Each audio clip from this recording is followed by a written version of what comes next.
Many thanks indeed for joining us on Newsdiary. My name is Dibal.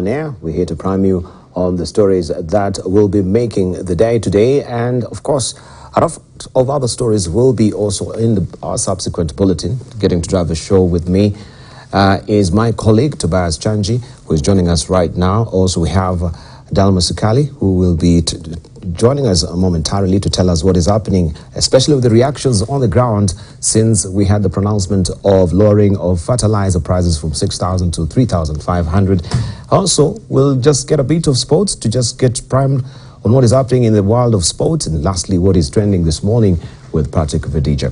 All right, let's put this horse into full run as always by beginning to know what is happening at the coast. Tomorrow will be a big day. Remember, we had the election for the governor in Mombasa and Kakamega, and tomorrow is when we'll be having the swearing-in ceremony in this respective counties. But we want to hear from Tobias Chanji just to give us an indication of what to expect tomorrow. Good morning. Debal, it is a bright morning with the preparations for two major events that will be happening tomorrow in top gear. On one side, we're expecting the arrival of President Dr. William Ruto, who is expected to land here tomorrow. Remember that yesterday he issued an executive order transferring port operations from Naivasha back to Mombasa Port. So it is something that has also excited some of the stakeholders when it comes to matters port operations. And later on we'll be speaking to stakeholders and other experts in issues to do with ports, just concerning the reactions towards that announcement that has already been gazetted. Also at about 11 a.m. The Council of Imams and Preachers of Kenya will also be making a statement on that reaction. While on the other side, we also are expecting that tomorrow, remember, that Mombasa governor-elect, that is Abdul Swamad Sharif Nasir, together with his deputy, that is Francis Toya, will be sworn in at Mamangina here in Mombasa. And there is an intro of issues that the new governor will be expected to tackle, issues to do with the pending bill. Remember that Mombasa is among the counties with the high number of pending bills, almost 4.29 billion shillings. Other issues, of course, are issues to do with the garbage and how they are going to improve the tourism industry and make sure that there are high numbers, maybe compared to previous years when his predecessor Hassan Joho was at the helm. We've seen some of the people that have been invited, or rather guests, and we also had an interview with the Assumption Committee chairperson, that is Job Tumbo.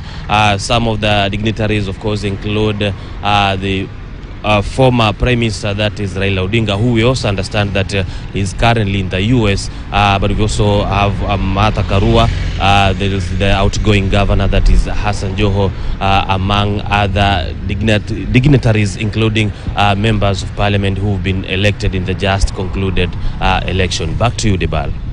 Back to you, Debal.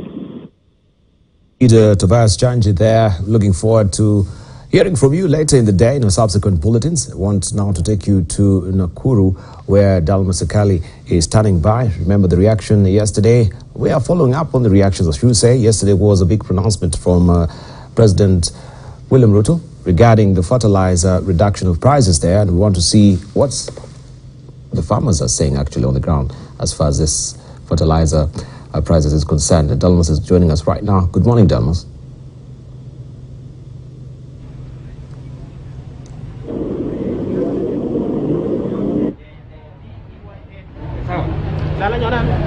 Good morning, Debal. This is, of course, Nakuru County, and we are on the streets of Nakuru City.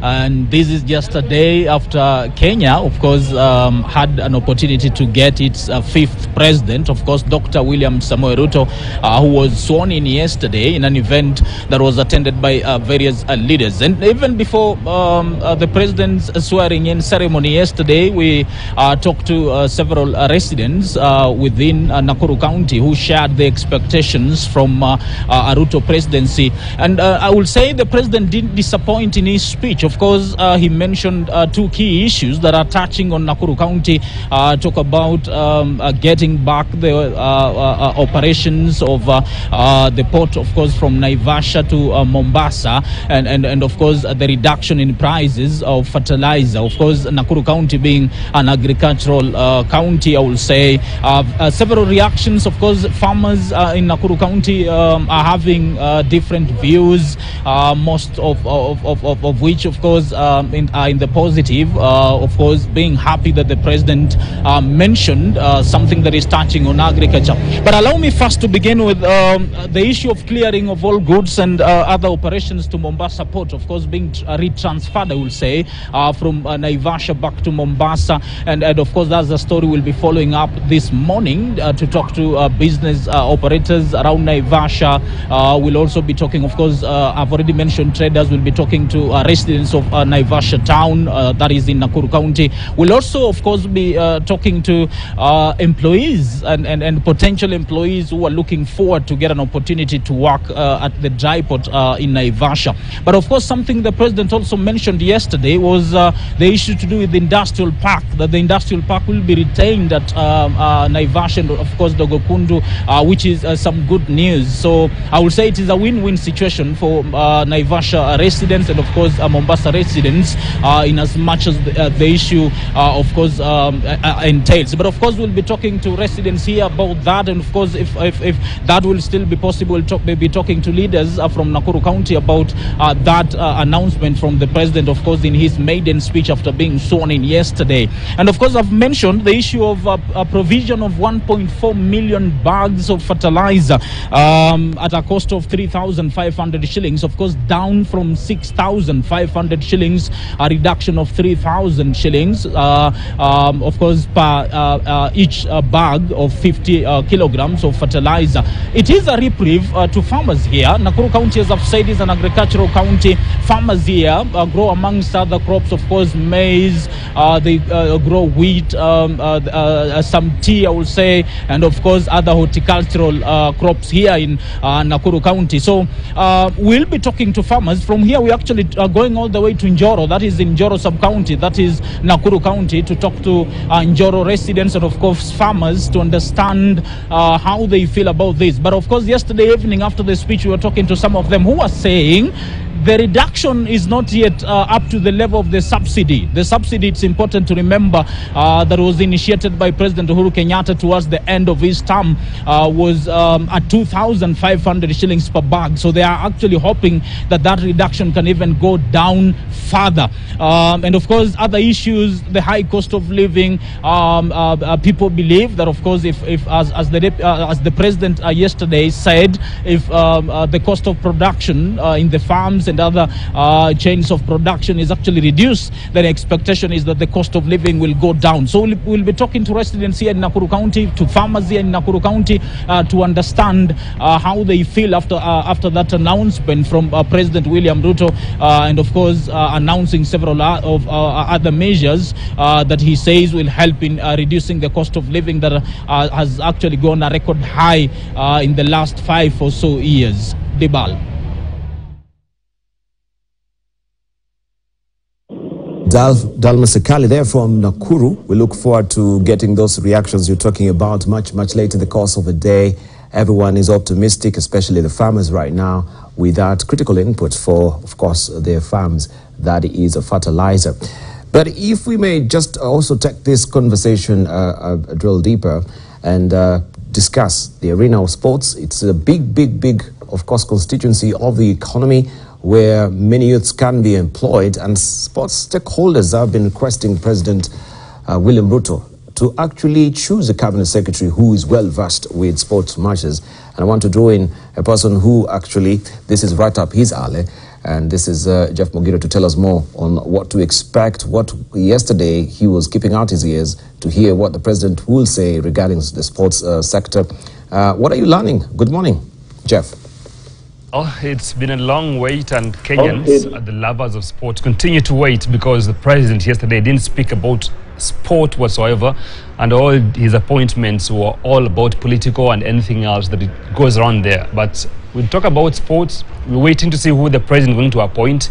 If he is going to ensure that Kenya's suspension from FIFA is lifted, because Kenyans are suffering, players have suffered so far, because the transfer has to be done under the carpet, and so many things are getting the backlash of what exactly people are feeling right now. There's money which is supposed to be circulating when the sport is on, and when players are being transferred from one club to another. That's not happening right now. So clubs are losing, players are losing, and so many stakeholders are losing. So we're waiting to see what the president does, but we hope the president selects or chooses somebody who is worthy the sports ministry, and also to ensure that what has happened in the Football Kenya Federation it's a mess, by the way, and it needs to be cleaned up.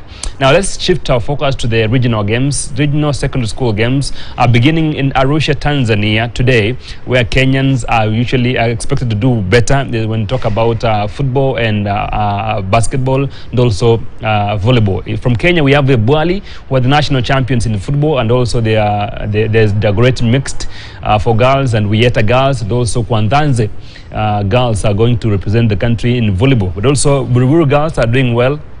They talk about basketball, waiting to see how that pans out. But also the national team, which has been in Brazil for 80 days, that's Malkia Strikers, are leaving today from Brazil to Serbia. I'll be joining them there to know how they do, because they'll be in Serbia for 5 days before they head to the World Championship said to be held in Poland later this month. So I'll be talking to them. So on 16th or 17th, I will be telling you how they'll be doing in Serbia. And also, we had the Champions League last night, and there's a journalist from Italy who said if Barcelona will beat Bayern Munich, she'll undress.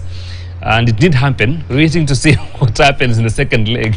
If Barcelona are really going to beat Bayern Munich, and if she will undress, if that happens. And also tonight, big clash between Manchester City and Borussia Dortmund.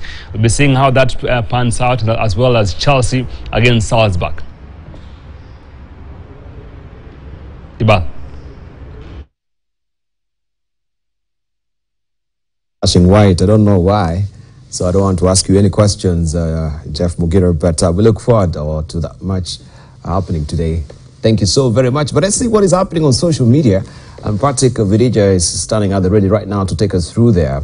Yesterday was a big event. We know it in the country, and people are reacting on social media in various ways regarding Gachagua and his moments of goofs there while taking oath, and also the remarks from the President, Dr. William Ruto. Patrick, good morning. Good to see you. Good morning. As we have said, we are still following on yesterday's event. It was a big event for President William Ruto. And KOT are still reacting. They are saying now that Ruto is the president.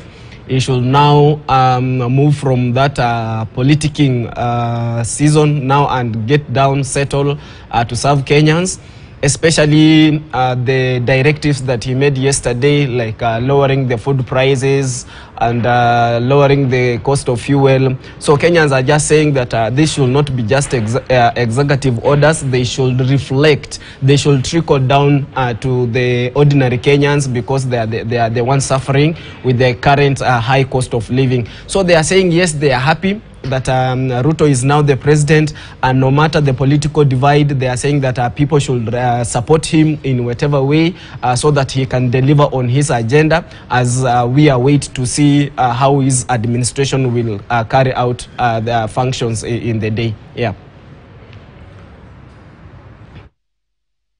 You've not really mentioned also Rigathi Gachagua as well. Different reactions there on his remarks, hitting back at the former President Uhuru Kenyatta, and also expressing varied reactions after Rigathi Gachagua took oath of office. Briefly on that? Remember yesterday, the Deputy President Rigathi Gachagua had some goofs here and there. For instance, I had to retake that oath after he did not, follow to the way the Registrar of Judiciary was reading out, so they had to redo it again.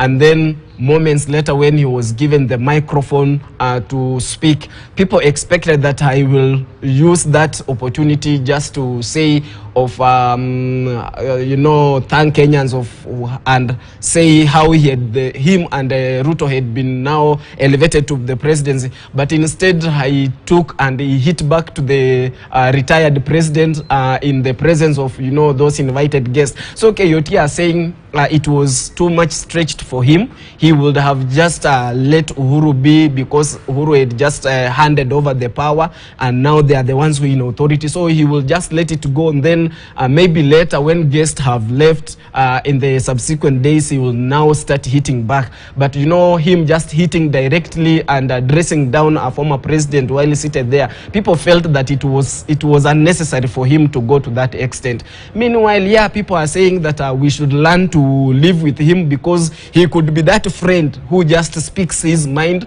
no matter the circumstance, no matter where he is. So we are also waiting to see how his character will be, his person will be, as he performs the duties of the deputy president. And then again, still on the inauguration, our neighbor, you know, the father of East Africa,